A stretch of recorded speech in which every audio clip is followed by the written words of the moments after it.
mwemwereza bakuze utabangirwa mutagesha no gukomera mushimira imyato. Ça, c'est une vedette. C'est la vedette de ce soir. Oui. Eva. Elle s'appelle Eva. 20 mois. 20 mois. Elle marche. C'est pour eux que vous écrivez, j'imagine. Bien sûr. Ma mère est très sociable. Elle aime beaucoup les amis, les relations. Elle est infatigable, elle peut rester des heures et des heures, même à 98 ans, comme vous voyez maintenant, pour accueillir les personnes et dire quelque chose de gentil ou d'agréable avec chacun. Madame Delance, comme c'est gentil de venir. Ça, c'est vraiment gentil. Вы меня помните же? Конечно, помню. Ну вот, видите, как я оказалась случайно в Париже в день подписания. Очень хорошо. Я поздравляю вас. Нет, русская пришла. Вот, видите, вы можете говорить по-русски. А вы тоже говорите по-русски? Поздравляю вас, Валя, от Жени большой привет. Спасибо, спасибо. Valia Tanon, bonjour. Bonjour. Alors, vous êtes un auteur de 98 ans? Même un peu plus, puisque je suis dans ma 99e année. Allez, très bien. Vous êtes l'auteur d'un ouvrage qui s'appelle Le monde irrationnel du petit enfant, mieux comprendre pour éduquer. Et vous avez commencé vos études à Paris et à Zurich? Oui, mais j'ai commencé mes études scientifiques. D'abord, parce que j'admirais beaucoup une amie de mon père qui s'appelait Marie Curie. Et donc, j'ai voulu faire comme elle. Je croyais que c'était ma vocation. Et à Zurich, vous faites l'Institut Polytechnicum de Zurich, c'était absolument remarquable comme enseignement. C'était vraiment tout à fait la pointe du progrès.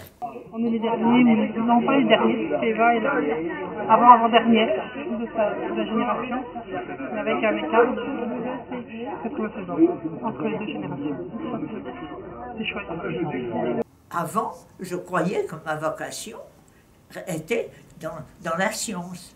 Et tout d'un coup, je m'aperçois que ma vocation est dans l'étude des enfants, de leurs jeux, et essayer de deviner ce qu'ils pensent, parce que comme ils sont très différents de nous, ils vivent dans leur monde, que j'appelle irrationnel, et bien, donc, pour essayer de les comprendre, il faut que j'aille plus loin dans leur connaissance. Donc, Valia, voulez-vous nous expliquer le titre « Le monde irrationnel du petit enfant, mieux comprendre pour éduquer » ?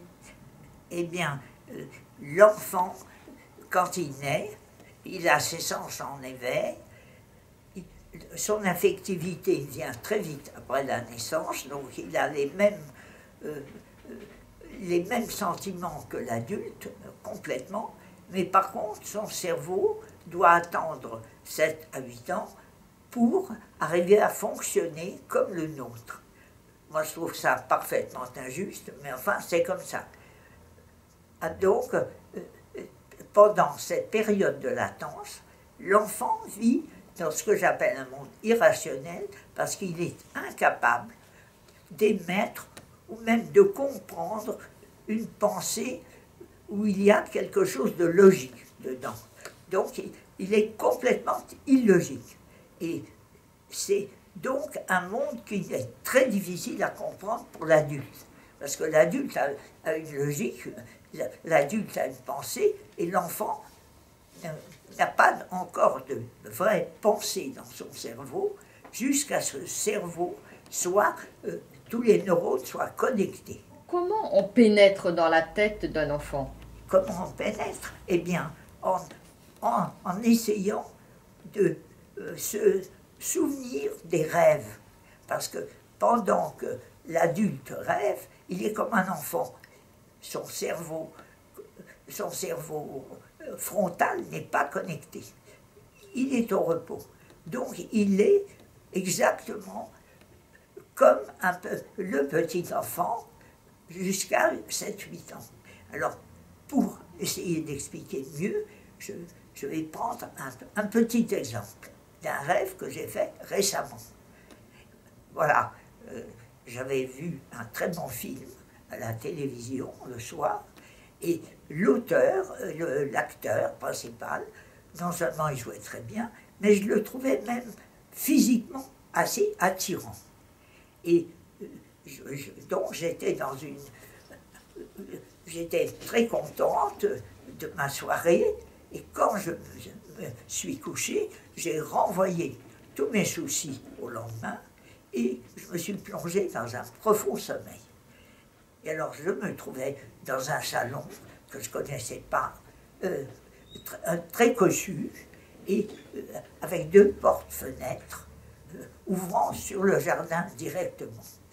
Et j'attendais des amis qui devaient venir en visite. Et le soleil pénétrait par mes 2 portes-fenêtres, et je voyais un joli paysage qui se terminait. Le jardin était en pente, il arrivait à une plaine qui se terminait par des petites collines. Et tout d'un coup, je vois un petit groupe qui se réunit et qui semble monter vers ma maison. Et au milieu du petit groupe, qu'est-ce que je vois? L'acteur que je venais de quitter sur l'écran. Et donc j'étais très contente. J'ai une espèce de joie qui m'a envahi. Mais comme il approchait, je me suis aperçu qu'il avait teint ses beaux cheveux noirs dans une espèce de blondasse tirant sur le roux, une couleur que je déteste. Et alors, je me disais dans mon rêve, est-ce qu'il est quand même suffisamment séduisant pour que je l'invite à dîner? Et quand il s'est approché, je l'invite à dîner, il accepte tout de suite. Je bondis de joie, je me précipite à la cuisine, et à la cuisine, c'était la personne qui vaquait là, que je l'ai tous les jours à la maison, qui fait ma cuisine tous les jours. Elle était habillée en rouge, comme d'habitude. Alors je lui demande, pouvez-vous ajouter un couvert au dîner? Alors elle me regarde, elle lève la tête, elle me dit, impossible. Et à ce moment-là, elle ouvre grand le frigidaire et le congélateur, et il n'y avait rien. Et non seulement il n'y avait rien, mais on avait l'impression qu'il sortait du magasin. Donc, à ce moment-là, un profond désespoir m'envahit, et j'ai l'impression de couler dans le désespoir, et je me réveille. Voilà un rêve complètement illogique. Mais quand j'y étais, je trouvais ça tout naturel, que tout d'un coup il s'éteint les cheveux, que tout d'un coup il monte vers la maison. Et alors, quel enseignement faut-il tirer de cela? Que le petit enfant pense. Donc, à ce moment-là, vous commencez à le comprendre. Et lui, d'ailleurs, c'est beaucoup plus intéressant, les enfants, parce qu'ils mettent dans leurs rêves et dans leur monde tout ce que les histoires que leur racontent les adultes ou la maîtresse, et en plus les animaux qu'ils ont vus sur leur petit livre d'images. Donc, ils sont très, très heureux dans leurs rêves d'enfantin. Et Françoise Dolto disait que c'était de l'intelligence autrement. Exactement. Moi, je pense que Françoise Dolto avait raison et qu'il faut surtout laisser les enfants dans leurs rêves jusqu'à ce que la pensée vienne envahir leur cerveau. Si on pouvait, d'un coup de baguette magique, empêcher les enfants d'aller à l'école, à la grande école à 7 ans, et qu'on les laisse dans la petite école où ils chantent des chansons, où ils apprennent les langues, et ben c'est vraiment, à ce moment-là, le problème serait résolu sans que ça coûte cher du tout. Parce que la Finlande a fait des économies depuis qu'elle ne prend les enfants à l'école qu'à 7 ans. Et bien pourquoi on ne ferait pas, nous, des économies? Alors, Valia, bon, vous êtes une leçon de vie pour nous toutes et vous avez gardé une formidable curiosité intellectuelle, vous intéressez à beaucoup de sujets, mais il y en a un sur lequel non seulement vous avez un intérêt toujours aussi vivace, mais en plus un regard à la fois transversal et une réflexion très aboutie. L'éducation. Bon, l'éducation, c'est un sujet sociétal majeur. Quel regard portez-vous sur l'éducation aujourd'hui? Eh bien... Et comment vous situez la France par rapport à ça? Eh bien, ce que je vois, c'est que le système éducatif français a arrêté de produire ce qu'on appelle l'ascenseur social.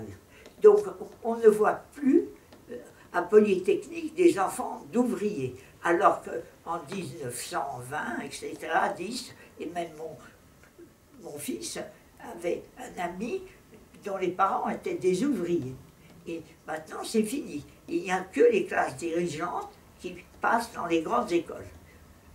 Donc, c'est tout à fait injuste pour la société française. Vous parlez avec justesse de cette ascension sociale parce qu'il faut dire à toutes ces générations que le passeport pour la liberté, que le passeport pour le choix de leur vie passe par l'école, passe par l'éducation et combien c'est déterminant pour toute leur vie après. Tout à fait d'accord, bien sûr. Seulement, ce qui se passe, c'est que nos éducateurs, que j'appelle des pédagogistes dans mon livre, eh bien, ils n'ont pas du tout un regard sur la science. La science, grâce aux outils d'observation du cerveau, a fait des progrès considérables. Et les neurobiologistes sont absolument formels que l'enfant ne pense pas jusqu'à 7-8 ans. Il ne pense pas. Donc, les neurobiologistes ont vu ça dans le cerveau de l'enfant, puisqu'on peut l'observer avec des électrodes, donc quand même, on pourrait peut-être que nos pédagogistes fassent un peu, lisent des livres de neurobiologie, par exemple. Ne serait-ce que ça. Et à ce moment-là, ils comprendraient très bien qu'il faut changer les programmes. C'est Francine. Francine, elle m'a aidé à chasser les fautes d'orthographe. Tu as tapé à la machine, tu as tapé à l'ordinateur, pardon. C'est ça, traquer les fautes d'orthographe. Traquer, oui, ça, c'est vraiment... Comment vous allez? Eh bien, très bien, comme vous voyez. C'est bien, je suis contente, merci. Je suis très contente bien d'avoir trouvé un éditeur. Oui, très content. Et surtout que c'est le patron de l'Harmattan. Alors, vous voyez, si je suis bien entourée, j'ai beaucoup de chance. Eva, après avoir joué avec les ouvrages de l'Harmattan, comme vous avez vu, eh bien, à ce moment-là, elle avait fini son jeu. Et ce qui est tout à fait extraordinaire aussi chez l'enfant, quand il a fini son jeu, c'est fini. Il ne l'intéresse plus. C'est quelque chose du passé. Et d'où ça vient, ça que, effectivement, après, ça ne l'intéresse plus, mais d'où ça vient? Eh bien, il a donc reçu de son jeu déjà suffisamment de messages pour former ses connexions neuronales. Dans ce jeu, dans le jeu de l'enfant, l'enfant forme ses connexions neuronales. Et son jeu, c'est du passé. Moi, remarquez, je vis comme ça. Tout ce qui est passé, moi, ne m'intéresse plus. Donc... Et quand vous dites que les connexions, bon, le jeu ne l'intéresse plus, les connexions sont faites, qu'est-ce que ça veut dire? Eh bien, ça veut dire que ce qu'elle a capté en jouant avec les livres, eh bien maintenant, c'est fini. Elle cherche une autre activité, quelque chose d'autre pour former d'autres connexions. D'accord. Mais ça, c'est la nature qui fait ça. C'est pas nous.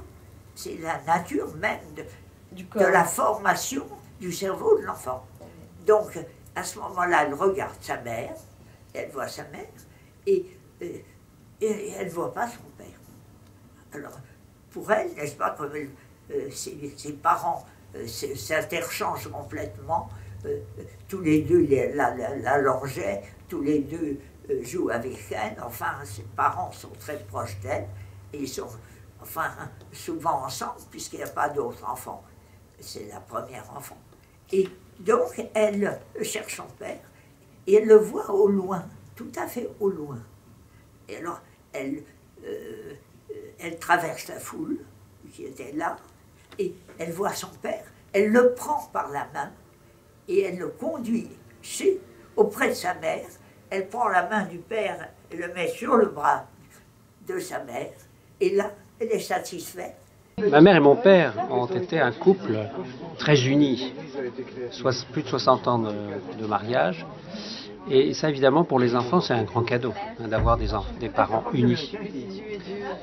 Elle a fait beaucoup de voyages grâce à mon père, mais aussi grâce à l'association qu'elle dirigeait, à travers tous les colloques et les conférences qu'elle était amenée à animer ou auxquelles elle participait. Dans mon livre, je raconte cet orphelinat extraordinaire que j'ai vu derrière le rideau de fer, et où les petits-enfants, parce qu'on cherchait à les faire adopter, ils étaient magnifiques. Ils étaient totalement autonomes. Et puis, ils répondaient aux visiteurs, si vous voulez, ils conduisaient les visiteurs pour leur montrer leur jardin, tout ce qu'ils avaient fait. C'était vraiment, Emma, comme la petite, comme un petit Eva, tout à fait calme, tranquille, pas d'excitation. Ce qui est très mauvais, c'est l'excitation. Votre livre s'adresse-t-il davantage aux mamans, aux péricultrices, aux éducateurs, aux enseignants ou à tout le monde à la fois? Eh bien, à qui s'adresse-t-il? Eh bien, il s'adresse bien sûr surtout aux mamans et aux parents d'enfants. Et il s'adresse aussi aux éducateurs, parce que dans les écoles, il faudrait que les éducateurs, qu'on leur explique ça au moment où ils font une formation d'éducateurs. Parce que si on ne leur explique pas ça, eh bien, ils se disent « Oh, ces enfants sont paresseux, ils ne veulent pas travailler », alors qu'ils ne peuvent pas. Si on leur pose des questions, on leur donne des fiches, où il y a de la logique d'adultes dedans, mais ils ne peuvent pas les faire. Et alors surtout, certains enfants de milieux riches, ils y arrivent un peu mieux, parce que dans leur milieu, déjà, on leur a fourré un peu de logique, ou bien des enfants d'enseignants aussi réussissent. Et c'est pour ça que notre enseignement est parfaitement inégalitaire, parce qu'il ne s'occupe pas des enfants qui n'ont pas déjà été aidés par leurs parents dans cette espèce de pensée qui doit subvenir dans leur cerveau. La France est peut-être le seul pays développé qui n'a pas de chaire de pédagogie, puisqu'on considère que ce n'est pas vraiment une science. La pédagogie est une branche des sciences humaines, mais ce n'est pas vraiment une science exacte. Alors qu'aux États-Unis, par exemple, où j'ai fait des études, je me suis rendu compte que la pédagogie était considérée comme une science. C'est-à-dire qu'on observe, on fait des constatations, on a des modèles qu'on essaye de vérifier par l'observation. On a une approche vraiment scientifique et non pas théorique de la pédagogie aux États-Unis. Et je crois qu'au Québec aussi. Quel message dites-vous à toutes les mamans du monde? Eh bien, que si elles aiment vraiment leurs enfants, que gâter leur enfant, c'est très mauvais pour la suite. Qu'il ne faut pas qu'elles les infantilisent et qu'elles les gâtent, qu'elles les laissent faire leurs expériences et surtout, il ne faut pas les exciter, les enfants. Ils sont tout à fait concentrés à la naissance. Et si vous les excitez, et si vous jouez à des jeux d'excitation, eh bien, vous faites du mal à votre enfant. Ce n'est pas ça qu'il faut faire. Il faut les observer, qu'ils fassent leur expérience, et il ne faut pas à chaque instant que les parents interviennent. J'avais 2 petites filles ici invitées. Il y avait les mamans qui étaient invitées aussi. Il y avait Christian, mon fils, et sa femme qui étaient invités. On a mis une petite table dans la salle à manger, près de la fenêtre. Les 2 petites filles on jouait pendant tout notre repas, pendant que nous, les adultes, eh ben, on parlait tranquillement. Il n'y a pas eu un cri, il n'y a rien eu. Vous avez un regard éminemment transversal. Et donc, quel enseignement pouvez-vous... Eh bien, c'est-à-dire que dans le temps, les femmes travaillaient moins à l'extérieur, tandis que maintenant, elles ont une culpabilité du fait qu'elles ne croient pas qu'elles s'occupent assez des enfants. Alors, elles essaient de leur donner des bonbons ou des jouets, et dès qu'ils poussent un tout petit cri, elles interviennent, et alors que l'enfant doit faire ses expériences, tomber, hein. Bien sûr, il faut bien sûr les surveiller pour qu'ils ne soient pas en danger, mais il faut les laisser tomber, aller dans la boue. Quelle est la spécificité de votre regard scientifique? Eh bien, c'est-à-dire, moi, je me pose toujours... C'est le questionnement constant du réel? C'est le questionnement constant du réel. Oui. Moi, je n'accepte pas les propositions comme ça, que tout le monde croit, que tout le monde... Moi, je cherche à comprendre. Voilà mon raisonnement scientifique. Quand je ne comprends pas, je vois quelque chose de nouveau qui vient, et ben, je cherche à résoudre mon problème. Voilà mon raisonnement scientifique, c'est ça. Et la France manque un peu d'ingénieurs, de techniciens, de tout ça, parce que finalement, on n'enseigne pas bien la science à l'école française. Moi, d'ailleurs, j'estime qu'il faut la joie, il faut s'amuser. Voilà, et faire des choses. Si on rit tous les jours un quart d'heure, on se prolonge la vie. Donc vous avez dû rire. Sûrement, parce que sans ça, je ne serais pas arrivé à 90.